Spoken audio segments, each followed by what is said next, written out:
Video viral di media sosial memperlihatkan seorang pria diduga pegawai Dinas Perhubungan atau Dishub Lubuk Linggau meminta uang kepada sopir pick-up.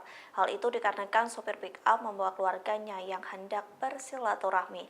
Adapun peristiwa itu terjadi di dekat pos Dishub Lubuk Linggau, tepatnya di Jalan Yosudarso, Terminal Atas.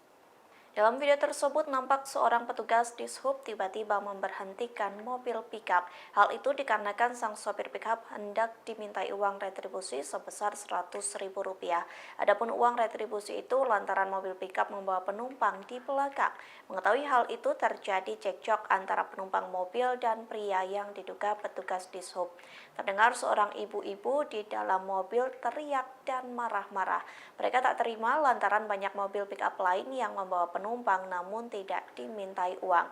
Meski begitu, mereka tetap memberikan uang sebesar Rp50.000 kepada pria yang diduga sebagai petugas dishub.